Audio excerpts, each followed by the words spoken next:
একটা জোরে সুরে ডাক দিয়ে বলছে, রব্বে কারীম, তোমার রাসূলুল্লাহর কাছে খবর জানিয়ে দাও, আমি আমার ঈমান বিক্রয় করিনি, ঈমানের পথে অটুট থেকে আমার শেষ নিঃশ্বাস ত্যাগ করেছি। আমার রাসূল যেন আমার লাশের জানাজা করে। চিল্লায় এখন আল্লাহু আকবার।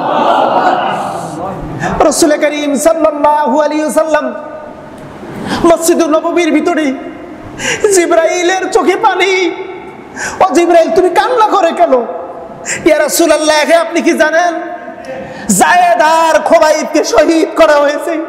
আপনাকে সালাম দিয়েছে ঈমানের পথে অবিচল থেকে, ঈমানের পথে অটুট থেকে, ঈমানকে বিক্রয় না করে তার প্রত্যেকটা অঙ্গ কেটে কেটে টুকরো টুকরো করার পরে তাকে শহীদ করা হয়েছে।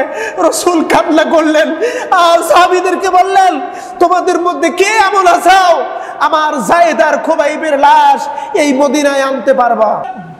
যেহেতু জান আর মালের মালিক আমি আল্লাহ, তোমার জন্য জান্নাত।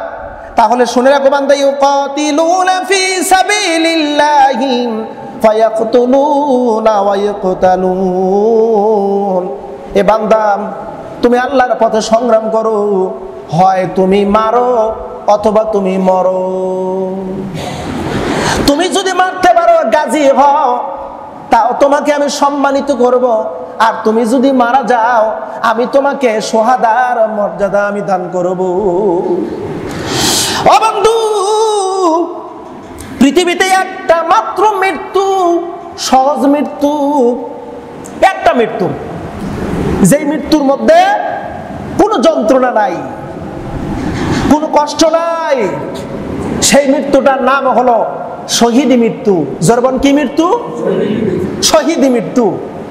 রাসূল বলেন, শহীদি মৃত্যুর যন্ত্রণা হলো পিঁপড়ে কাটার সামান্য একটু যন্ত্রণা। পিঁপড়ে কাটে না, পিঁপড়ে কামড় দেয় না, এরকম একটি সামান্য যন্ত্রণা। শহীদি মৃত্যুর ফায়দা হলো এইটা, এবারে দুনিয়া ওপারে জান্নাত।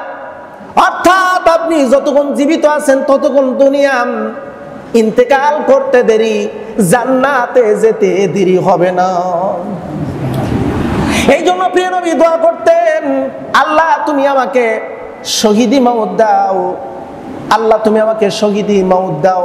হযরত ওমর রাদিয়াল্লাহু তাআলা আনহু তিনি দোয়া করতেন, যখনই তিনি দোয়া করতেন বলতেন, আল্লাহুম্মা রযুকনা মাউতান শাহাদাতান ফি সাবিলিক ওয়া বালাদি রাসূলিক।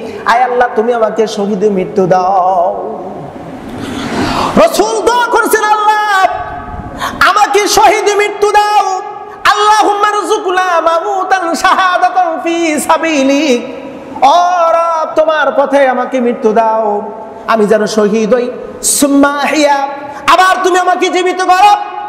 সুম্মা শাহাদাত, আবার আবার তুমি আমাকে শহীদ মৃত্যু দাও, আবার জীবিত করো, আবার শহীদ করো। চিল্লা এখনই আল্লাহু আকবার। প্রিয় নবী দোয়া করেছেন, আল্লাহ তুমি আমাকে শহীদ মৃত্যু দাও, একবার জীবিত করো, আবার শহীদ মৃত্যু দাও। হাসপাতালের বেডে দিনের পর দিন, মাসের পর মাস অসুস্থ থেকে মৃত্যু, বিছানায় প্যারালাইজড হয়ে মাসের পর মাস বিছানায় শয্যাশায়িত হয়ে মৃত্যু।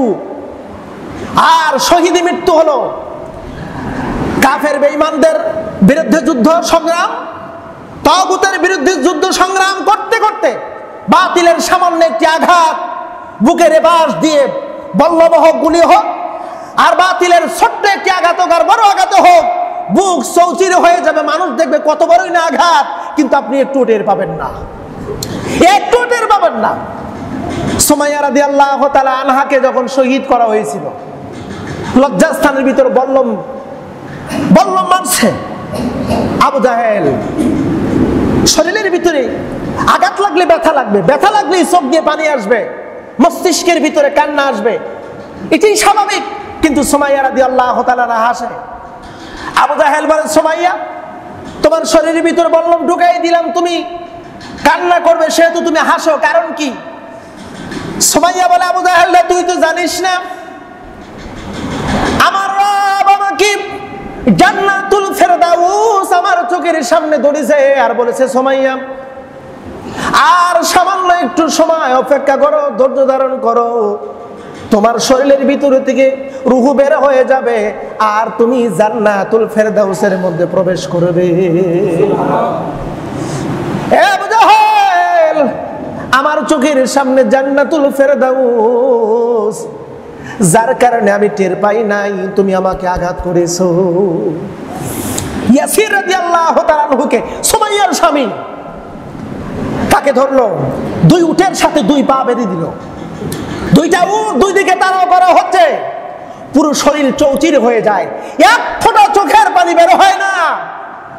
না বের হওয়ার কারণ আল্লাহ পাক জান্নাতুল ফেরদাউস চোখের সামনে ধরেছে। সুবহানাল্লাহ একটু বলবেন না? খুবাইব রাদিয়াল্লাহু তাআলা আনহুকে যখন শুলে চড়াছে, শুলে চড়ানোর পরে কাফের বেঈমানেরা বলতেছে, কে আছো? খুবাইবের একটি হাত নিলামে বিক্রয় হবে। হাত জলদন্ত তাজা মানুষ, তাকে দাঁড় করে রাখা হয়েছে, লড়তে চড়তে পারতেছে না, বাধা হয়েছে শক্ত করে। হাত কাটা হলো, ডান হাত কেটে ফেলা হলো, এক ফোঁটা চোখের পানিও বের হয়নি। বাম হাত কাটা হলো।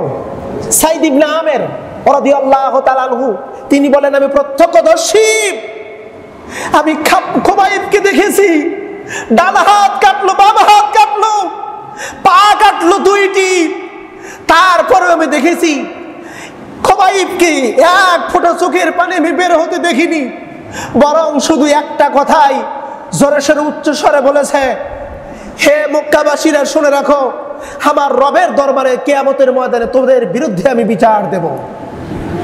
শুধু এতটুকু কথা বলেছে। যখন বলা হলো খুবাইবের বুকের উপরে তীর নিক্ষেপ করা হবে, তার বডিটি বিক্রয় করা হবে, কে আছাও? সুমাইয়া হযরত খুবাইব রাদিয়াল্লাহু তাআলা আনহু একটা জোরে সুরে ডাক দিয়ে বলছে, রব্বে কারীম, তোমার রাসূলুল্লাহর কাছে খবর জানায় দাও, আমি আমার ঈমান বিক্রয় করিনি, ঈমানের প্রতি অটুট থেকে আমার শেষ নিঃশ্বাস ত্যাগ করেছি, আমার রাসূল যেন আমার লাশের জানাজা করে। চিল্লায় এখন আল্লাহু আকবার। রাসূল করিম সাল্লাল্লাহু আলাইহি ওয়াসাল্লাম মসজিদুন নববীর ভিতরে, জিবরাইলের চোখে পানি। ও জিবরাইল, তুমি কান্না করে কেন? ইয়া রাসূলুল্লাহ, আপনি কি জানেন যায়েদ আর খুবাইবকে শহীদ করা হয়েছে? আপনাকে সালাম দিয়েছে ঈমানের পথে অবিচল থেকে, ঈমানের পথে অটুট থেকে, ঈমানকে বিক্রয় না করে তার প্রত্যেকটা অঙ্গ কেটে কেটে টুকরো টুকরো করার পরে তাকে শহীদ করা হয়েছে।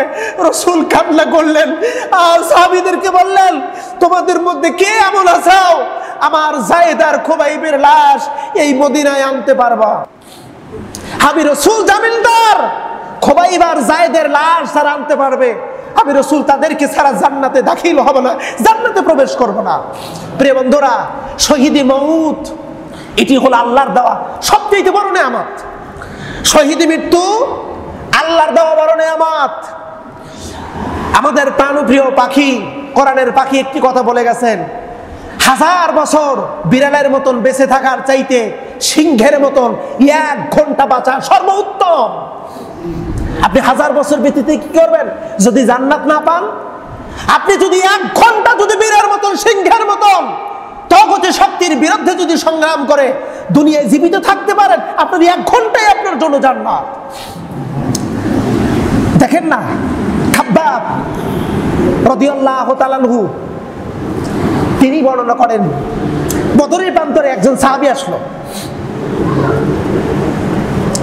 কালেমা পড়ে সবেমাত্র মুসলমান হলো, বদরের প্রান্তরে মুসলমান হওয়ার পর বলে, ইয়া রাসূলুল্লাহ, আমি যদি এখন বদরের প্রান্তরে যাই আর কাফেরদের সাথে যদি লড়াই করি, আমি যদি মারা যাই, তাহলে কি আমি জান্নাত পাবো? হুজুর বললেন, শুধু জান্নাত না, জান্নাতের উচ্চ মাকাম আল্লাহ দান করবে। সবেমাত্র কালেমা পড়েছে, শুধু লা ইলাহা ইল্লাল্লাহু মুহাম্মাদুর রাসূলুল্লাহ, একক তো নামাজও পড়েনি, একটি ইলম অর্জন করে নাই। বদরের প্রান্তরে নামলো, নামার পূর্বে বললেন, হাতে ছিল খেজুর, খেজুর হাতে ছিল, খেজুর ছুঁড়ে ফেলে দিচ্ছে আর বলতেছে, খেজুর খাইতে আমার দেরি হবে, যুদ্ধে নামতে আমার অনেক বিলম্ব হবে, আমি শহীদি মউত আমার নসিবে নাও হতে পারে।